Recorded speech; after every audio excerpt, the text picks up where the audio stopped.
Welcome back to all of you in another video of the Speaking Tree article from Times of India। आज का हमारा जो article है, the title of this article is Gratitude Changes Everything। Means अगर हम हमारे साथ में हो रहे एक्शंस के लिए और चीज़ों के लिए दूसरों का धन्यवाद मानेंगे या फिर आभार व्यक्त करेंगे उनके लिए, तो हमारी लाइफ में काफ़ी सारे पॉजिटिव चेंजेस हो सकते हैं which are in the long run extremely important. तो इस आर्टिकल के अंदर क्या है हम उसे रीड करेंगे और डिकोड करेंगे हिंदी में। So let's begin. If we could और should endeavour to develop one quality, अगर हमें कोई एक खूबी अपने अंदर विकसित करनी हो, it would be that of gratitude. Gratitude सबसे अच्छी क्वालिटी है जो हम अपने अंदर विकसित कर सकते हैं, मतलब दूसरों का धन्यवाद मानना या फिर उनको आभार देना, जिससे हमें जो भी चीज़ मिलती है उसके लिए हमें हमेशा एक थैंकफुलनेस का भाव रखना चाहिए। ग्रैटिट्यूड चेंजेस एवरीथिंग, क्योंकि अगर हम इस क्वालिटी को अपने अंदर डेवलप कर लेंगे तो इससे हमारी ज़िंदगी ट्रांसफॉर्म हो सकती है, ड्रास्टिक चेंजेस आ सकते हैं। Sound simple but it is not that easy. सुनने में ग्रैटिट्यूड के बारे में हमें जितना ईजी लगता है थैंकफुलनेस का भाव होना, ये इतना ईजी है नहीं समझना। How does one develop gratitude or say thanks when faced with adversity?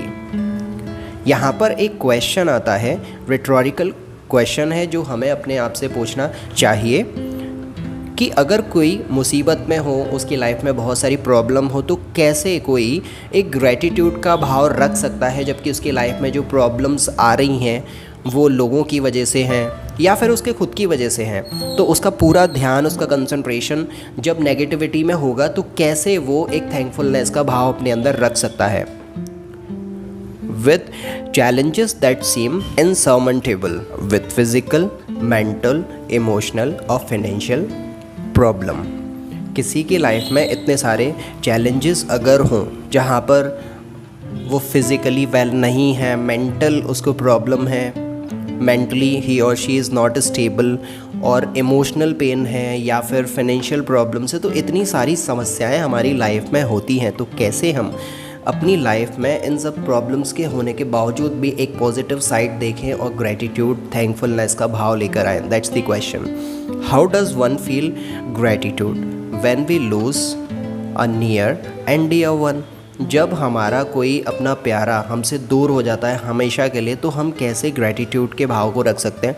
और see them suffering from incurable disease, अगर हमारे नियर एंड डियर वंस को कोई बहुत ही फैटल डिसीज़ हो जाती है तो कैसे हम इस थैंकफुलनेस के भाव को रख सकते हैं। हमारे दिमाग में इतनी नेगेटिविटी आ जाती है तो कैसे हम इस पॉजिटिव एस्पेक्ट को हमारी लाइफ के अंदर सोच भी सकते हैं। While it is relatively easy to feel gratitude when the going is good, जब हमारी लाइफ में सब कुछ अच्छा होता है तब तो ये चीज़ पॉसिबल है हमारे लिए कि हम इसके बारे में सोचते हैं, हम खुश रहते हैं, तो खुशी के टाइम पर तो ये हमारे लिए पॉसिबल है। But in the difficult time it is extremely challenging task. The real challenge is to feel thankful when we are down, when we are suffering, when life seems difficult. और अगर हम इस ग्रैटिट्यूड के true meaning को समझें, इसका अर्थ तभी है जब हम अपने डिफ़िकल्ट टाइम में भी काइंड रह सकते हैं, पोलाइट रह सकते हैं। जब हमारा समय बहुत ज़्यादा मुश्किल हो, हम प्रॉब्लम से सफ़र कर रहे हों, जब हमारा एनर्जी लेवल लाइफ में कुछ अच्छा नहीं हो रहा हो, तब अगर हम ग्रैटिट्यूड की फीलिंग, इस भाव को रख सकते हैं अपने अंदर, तभी हम एक चैम्पियन की तरह आगे बढ़ सकते हैं। When things are not going as we want them to do, बात वही है, जब हम नील और डल फील कर रहे हों तो इस ग्रैटिट्यूड के भाव को कैसे लेकर आया जाए। तो यही हमें इस आर्टिकल से सीखने को मिलने वाला है। To feel gratitude when we are in the pink of health, when we are making lots of money, when our relationship are good, or when our children are doing well is easy। Gratitude का भाव रखना तब बहुत ज़्यादा easy होता है जब हमारी हेल्थ अच्छी है, हम बहुत सारे पैसे कमा रहे हैं, हमारी रिलेशनशिप अच्छी है और जो बच्चे हैं वो भी काफ़ी अच्छा कर रहे हैं। And yet even when things are relatively good, we tend to focus on those aspects of our life that are not as good as we want them to be। जब हमारी लाइफ में सब कुछ अच्छा हो रहा होता है सारी चीज़ें हमें आसान लगती हैं तो हम इतना ज़्यादा इंटरनली ग्रो नहीं करते। ग्रैटिट्यूड का भाव होने में भी कोई ज़्यादा चैलेंजेस हमें महसूस नहीं होते। लेकिन बात तो तब है इन सब चीज़ों को हम हमारे डिफ़िकल्ट टाइम में याद रख पाएँ। Someone who has a good job and earning well might be unhappy with his और हर वेट और बॉडी इमेज एंड वो tend to agonise over it. अगर किसी की जॉब बहुत अच्छी है, वो बहुत अच्छे पैसे कमा रहा है, तो ग्रैटिट्यूड से ज़्यादा उसकी लाइफ में जो प्रॉब्लम आएंगी लाइफस्टाइल से रिलेटेड इशू होंगे, जैसे कि वेट का बढ़ना, बॉडी को किस तरीके से शेप में रखा जाए, sort of a thing. Someone who is very healthy would probably struggle with money और रिलेशनशिप। हमारी लाइफ में हर फेज़ एक जैसा नहीं होता, कुछ चीज़ अच्छी होती है तो कुछ चीज़ ख़राब होती है। हम पूरी तरह से अच्छे नहीं हो सकते और पूरी तरह से बिल्कुल हार नहीं सकते। कुछ एरियाज़ ऐसे होंगे जहाँ पर हम आगे होंगे, तो कुछ एरियाज़ ऐसे भी होंगे जहाँ पर हम पीछे होंगे। तो बात वही है, अगर किसी की हेल्थ अच्छी है तो उसकी लाइफ में स्ट्रगल पैसे से रिलेटेड होगा या फिर रिलेशनशिप से रिलेटेड होगा। Yet other have worries about the children future. या तो लोगों को उनके बच्चों के भविष्य की चिंता हो सकती है, उनकी एजुकेशन की उनको टेंशन होती है, और देयर करियर्स, और उन बच्चों के करियर की भी टेंशन हो सकती है। तो मतलब कोई ना कोई प्रॉब्लम तो हमेशा लगी ही रहती हैं। Generally life tends to give us a mixture of good and bad, और अक्सर हमेशा हमें हमारी ज़िंदगी में अच्छा और बुरा दोनों एक साथ में मिलता है। And it is up to us, और ये हमारे ऊपर भी ज़्यादा डिपेंड करता है, to try and focus on the good and feel thankful, कि हम हमारे लाइफ में हो रहे पॉजिटिव एस्पेक्ट पर ही फोकस करें, उन पर ही अपनी ध्यान और एनर्जी लगाएं और थैंकफुलनेस का भाव रखें। हमें हमेशा थैंकफुल रहना चाहिए उन चीज़ों के लिए जो हमें अपने पेरेंट्स से मिली है, अपने टीचर्स से मिली है, या फिर हमें इस नेचर से मिली है, rather than focus on the bad, उस बात की अपेक्षा कि हम बुरे एस्पेक्ट पर फोकस करें, क्योंकि इससे हमें इन द एंड कुछ मिलने वाला नहीं है। To find gratitude is not difficult. Gratitude अपने अंदर लेकर आना, इस फीलिंग को अपने अंदर ग्रो करना इतना ज़्यादा मुश्किल भी नहीं है। If we were to focus on the good things that are always there, अगर हमारे आसपास में हम किसी भी अच्छी चीज़ को देखते हैं तो दिल से उसको अप्रिशिएट करें, क्योंकि हमारे आसपास में काफ़ी सारी चीज़ें ख़राब होती हैं तो बहुत सारी चीज़ें अच्छी भी होती हैं। तो हमें उन ख़राब चीज़ों पर फोकस रखने की बजाय उन अच्छी चीज़ों के बारे में अपने फोकस को लेकर आना चाहिए, तभी हमारे अंदर ग्रेटिट्यूड की फीलिंग डेवलप होगी। Like the fact that we are alive, ये क्या कम है कि हम जिंदा हैं। एबल टू ब्रीथ, हम सांस ले पा रहे हैं, हम देख पा रहे हैं, हियर सुन पा रहे हैं, हम खा पाते हैं या फिर हम सो पाते हैं। We are free to move around, और हम फ्री हैं कि हम कहीं भी आ जा सकते हैं, हमारे पास में हेल्दी लेग्स हैं। Travel from one place to another place, interact with others, चाहे हम एक जगह से दूसरी जगह पर जा पाएँ या फिर लोगों से बात कर पाएँ, हम बोल सकते हैं, that is a biggest blessing. हम काम कर पाते हैं, हम बात कर पाते हैं, हम लोगों के साथ में कम्युनिकेट कर पाते हैं। ये सारी बड़ी चीज़ें हैं जो हमारी लाइफ में हम कर पा रहे हैं, तो हमें शिकायत किस चीज़ से होनी है। These things might seem ordinary and mundane, ये सारी चीज़ें हमें बहुत ही छोटी लगेंगी और अनइम्पॉर्टेंट लगेंगी, but there are enough people in the world who today are incapable of even performing this simple act. लेकिन इस दुनिया में बहुत सारे ऐसे लोग हैं जो इन छोटे छोटे कामों को करने में भी सक्षम नहीं हैं। That we take for granted, someone is blind, someone is deaf, someone is struck down with incapacitating arthritis। जरा उन लोगों के बारे में सोच सकते हैं हम जो अंधे हैं, जो देख नहीं सकते, जो बहरे हैं, जो सुन नहीं सकते, और वो ऐसी बैड हेल्थ में है कि उनको आर्थराइटिस है, काफ़ी सारे हेल्थ इश्यूज़ उनको हैं। Someone is in a serious condition in hospital, कोई सीरियस कंडीशन में हॉस्पिटल में एडमिट है। Someone is suffering from paralysis etcetera, और किसी को तो पैरालिसिस भी है। तो एटलीस्ट हमारी लाइफ में अगर ये बैड एस्पेक्ट नहीं है और नहीं आए हैं तो हमें बहुत खुश रहने की ज़रूरत है, क्योंकि जो हमारे पास में खुशी है जो चीज़ें हमारे पास में हैं हमें उसके लिए हमेशा थैंकफुलनेस का भाव रखना चाहिए। बहुत सारी प्रॉब्लम्स हमारी लाइफ में हो सकती हैं, लेकिन हमारे पास में जो है वो करोड़ों लोगों के पास में नहीं है। इसके लिए हमें थैंकफुल रहना चाहिए।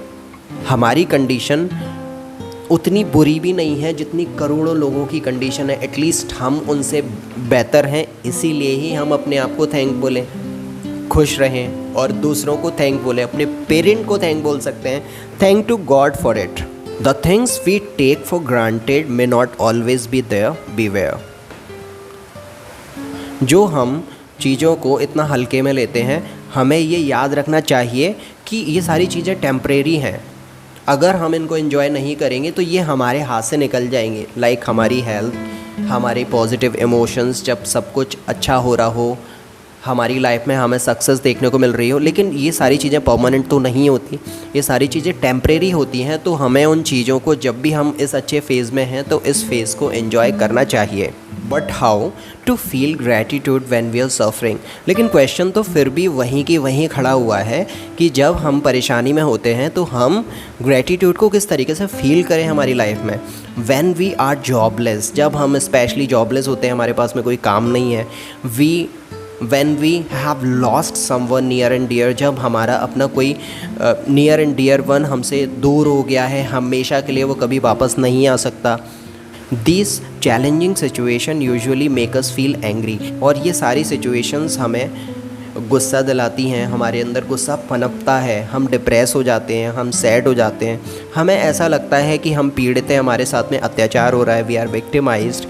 And when we feel negative emotions, और जब हम इन नेगेटिव इमोशंस को फील करते हैं, आवर वाइब्रेशन डिप फर्दर, और हमारी वाइब्रेशंस इसकी वजह से अफेक्ट होती हैं और ये हमारी पूरी लाइफ स्टाइल, पूरी लाइफ को ही नेगेटिव कर देती हैं। हमारा थॉट प्रोसेस ही नेगेटिव हो जाता है and it becomes very difficult to get out of this situation, और इससे बाहर निकल पाना बहुत ज़्यादा मुश्किल हो जाता है हमारे लिए। फाइंडिंग हैप्पीनेस और Joy is near impossible in this situation. हमारी लाइफ में अगर इतनी सारी प्रॉब्लम्स हैं तो उन प्रॉब्लम्स के अंदर जॉय को ढूंढना, खुशी को ढूंढना, ये बहुत ही डिफ़िकल्ट है and it is nearly impossible. But one can still focus on something that is good and find gratitude.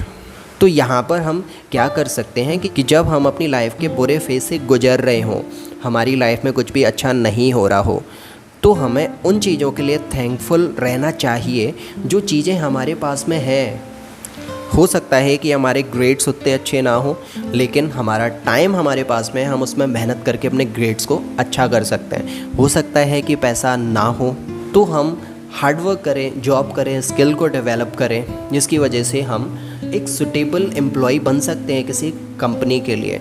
At least हम सोच सकते हैं, हम मेंटली साउंड हैं, तो ये सारी चीज़ें, हम फिज़िकली फिट हैं, तो अदर एस्पेक्ट जो हमारी लाइफ में है उसके बारे में हमें सोचना चाहिए।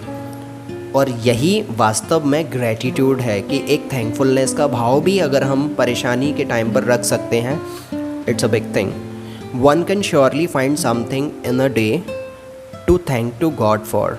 हमें कम से कम कुछ समय ज़रूर निकालना चाहिए उसको थैंक बोलने के लिए जो इस पूरी दुनिया को चला रहा है। हम जिसको भी मानते हैं, हमारा जो भी बिलीफ है, always thank God, always thank to God for it. क्योंकि हमारे साथ में लोग कितना भी बुरा कर लें, लेकिन कोई ना कोई तो है, हमारा गॉड, हमारा बिलीफ, हम जिसको भी मानते हैं, जिसमें भी आस्था रखते हैं, भगवान हमारे साथ में कभी बुरा नहीं कर सकते।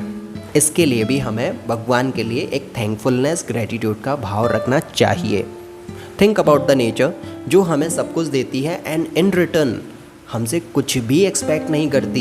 ये सारी चीज़ें हमें मिल रही हैं, दिन हमारे लिए हो रहा है, रात हमारे लिए हो रही है, ऑक्सीजन हमारे लिए फ्री है, हम सांस ले पा रहे हैं। So this everything is happening, जैसे हम नहीं कर रहे, हो रही हैं, ये हमारे लिए हो रही हैं। यही एक ग्रैटिट्यूड का भाव है।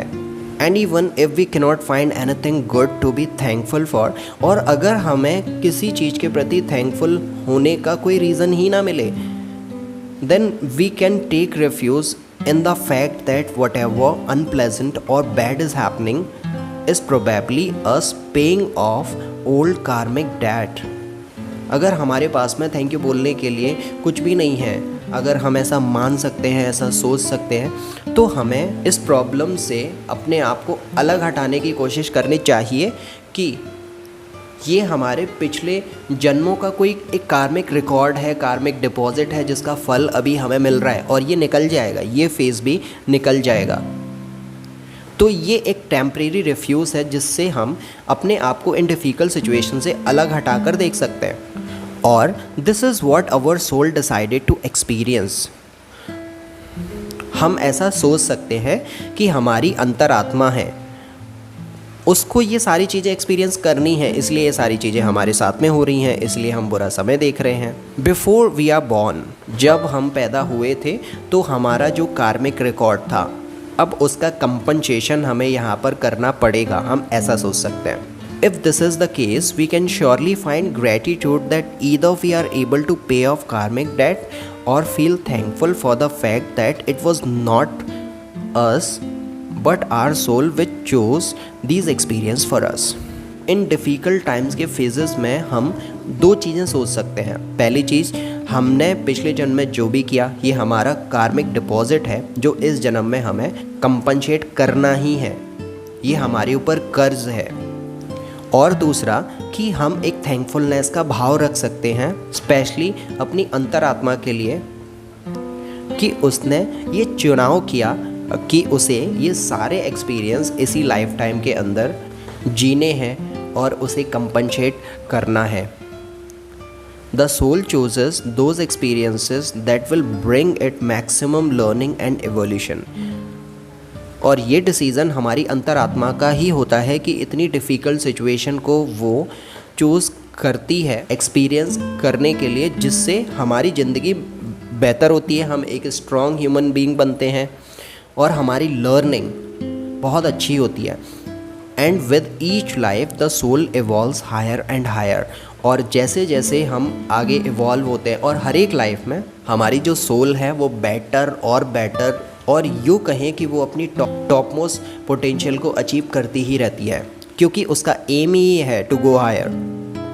सो गो विद द फ्लो, अपनी सोल के साथ में रहना चाहिए हमें। So if you are facing dire circumstances, तो तुम्हारी ज़िंदगी में अगर कोई भी प्रॉब्लम है जो बहुत बड़ी है, if you are facing disease और डेथ, पॉवर्टी और अब्यूज़, अगर तुम फेस कर रहे हो डेथ को, डिसीज़ को, टॉर्चर हो या फिर गरीबी हो, it will do good to become aware and remember that these are soul contract that are being honoured. तो हमारी लाइफ में कैसी भी डिफ़िकल्ट प्रॉब्लम आती है, पॉवर्टी से रिलेटेड इशू होते हैं, डेथ या फिर डिसीज़, कुछ भी हो, ये हमारी अंतर आत्मा के द्वारा चूज़ किया हुआ ही एक एक्ट होता है, एक एक्सपीरियंस होता है, जो कि हमारी सोल के लिए और हमारे लिए कुछ बेहतर करने के इंटेंशन से लिया गया एक डिसीज़न है।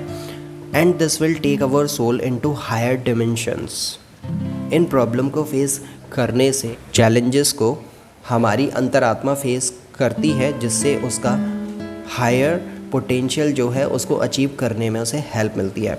Although it is very difficult, we can still try and find gratitude for our soul. हमारे लिए ये बहुत ज़्यादा मुश्किल है, जो हमारी अंतरात्मा के लिए ईजी है, कि हम तो ऐसा नहीं कर सकते क्योंकि हमारी इन्फॉर्मेशन लिमिटेड है, लेकिन सोल है दैट इज़ इमॉर्टल। लेकिन फिर भी हम सोल के एक्सपीरियंस और उसके एक्ट के साथ में, उस फ्लो के साथ में ही आगे बढ़ें। वी कैन स्टिल ट्राई, हम कोशिश कर सकते हैं and find gratitude for our soul, कि हम हमारी अंतरात्मा के लिए ही थैंकफुल रहें for choosing this in order to evolve. कि हमारी अंतरात्मा जो भी कुछ हमारे लिए कर रही है वो इस वजह से कर रही है, इतना टफ एक्सपीरियंस हमारी लाइफ में इस वजह से आ रहा है कि हम इवॉल्व हो पाएँ, हम अपनी लाइफ में आगे बढ़ पाएँ। Even in the worst of circumstances on earth, हमारे लिए पृथ्वी पर कितने भी ज़्यादा टफ सर्कमस्टांसेस पैदा हो जाएँ, while we are suffering badly, जब हमारी ज़िंदगी बहुत ही ज़्यादा डल एंड डस्टेड हो चुकी है, remember that the soul is moving onwards on its journey through our experiences. हमारे एक्सपीरियंसेस के थ्रू जो भी हम फील कर रहे हैं, बैड फेज से गुजर रहे हैं, ये सभी एक्सपीरियंसेस सोल की एक जर्नी है जिसको फेस करते हुए वो आगे बढ़ेगी। उसकी यात्रा में ये सब कुछ आएगा और हमें भी ये सब कुछ देखना ही पड़ेगा। Though not easy to feel grateful under stress and suffering. Problem के टाइम पर, मुसीबतों के समय पर ग्रेटफुल होना तो मुश्किल है ही, if we could do that, लेकिन अगर हम ये कर पाए, it will make our life on earth easier than resisting, cursing, agonising, complaining and criticising what is happening. तो इससे हमें एक चीज़ में फ़ायदा ज़रूर मिलेगा कि हम कभी भी अपनी लाइफ में कंप्लेंट नहीं करेंगे, रेजिस्टिव नहीं बनेंगे, किसी को कोसेंगे नहीं, किसी को गालियाँ नहीं देंगे, किसी को भला बुरा नहीं कहेंगे और दूसरों को किसी बात के लिए जिम्मेदार नहीं ठहराएंगे, अगर हम ये सारी चीज़ें समझ लें तो। क्योंकि हमारी लाइफ में जो भी बैड फेज़ आया है, ये चुना हुआ है हमारी सोल के द्वारा, और वो क्यों ऐसा है कि हम बेहतर हो पाएँ, क्योंकि यही जीवन है और ये सोल का एक वे है अपने आप को इवॉल्व करने का, और इससे हम भी इवॉल्व होते हैं। Whatever is happening to us right now, हमारे साथ में अभी जो भी कुछ हो रहा है, we have to make peace and friendship with this present moment. हमें इससे कुछ ना कुछ अच्छा निकालने की कोशिश करनी चाहिए। हम अच्छी फ्रेंडशिप रखें और अच्छे मोमेंट को एंजॉय करें और उसे सहेज कर रखें। And one way to do so is not to resist what is happening. और दूसरा तरीका एक ये भी है कि हमारी लाइफ में जो कुछ भी हो रहा है, हम उसे रोक नहीं सकते और ना हमें उसे रोकने की कोशिश करनी चाहिए, बट टू एक्सेप्ट इट। जो भी कुछ हो रहा है हमारे बेहतरी के लिए हो रहा है। एक कहावत भी है कि जो भी होता है अच्छे के लिए होता है। तो हमारा अगर बुरा टाइम भी है तो उस बुरे टाइम को फेस करके हम स्ट्रॉन्ग बनेंगे और स्ट्रॉन्ग बनकर ही हम अपने लिए अच्छे समय को वापस लेकर आ सकते हैं। इसीलिए हमें डिफ़िकल्ट सिचुएशन को भी एक्सेप्ट कर कर उसी से सीखने की कोशिश करनी चाहिए। And feel gratitude for what ever is happening. कुछ तो हो रहा है, एटलीस्ट हम जिंदा तो हैं, इसके लिए हमें एक थैंकफुलनेस का भाव रखना चाहिए। Knowing that if not on a physical level, it is helping us at the higher levels. हो सकता है कि फ़िज़िकली हमें इस चीज़ से कोई बेनिफिट ना हो रहा हो, लेकिन मेंटली हम बहुत ज़्यादा स्ट्रॉन्ग हो रहे हैं, इवॉल्व हो रहे हैं। For ultimately the purpose of every life is evolution. और हमारी लाइफ का और बाकी जितनी भी लाइफ हैं इस धरती पर जो एग्जिस्ट करती हैं, उन सभी का एक ही पर्पस है, हमारा एवोल्यूशन और हमारी अंतरात्मा का भी evolution, to move into higher and higher dimensions। Evolution करते हुए हम एक टॉप, एक सुप्रीम पोजीशन को हासिल कर पाएँ, ये हमारी अंतर आत्मा की जर्नी है। तो हमें भी इसी फ्लो के साथ में बहना चाहिए ताकि हम भी अल्टीमेटली एक बेहतर इंसान बनकर अपनी ज़िंदगी को बेहतर बनाकर इस दुनिया को बेहतर बना पाएँ। That should be the whole purpose of our life. So that is it from this article. Hope ये आर्टिकल से आपने बहुत कुछ सीखा होगा and this article help you to enhance your learning, your thought process. So thanks for watching this video. Like करो अगर ये वीडियो आपको पसंद आया तो, शेयर करो अपने फ्रेंड्स एंड फैमिली के साथ में जो ऐसे ही वीडियोस और देखना चाहते हैं, और सब्सक्राइब करो इस चैनल को for watching more speaking tree article videos and the translation like this. So thanks for watching this video. I'll see you later. Bye bye.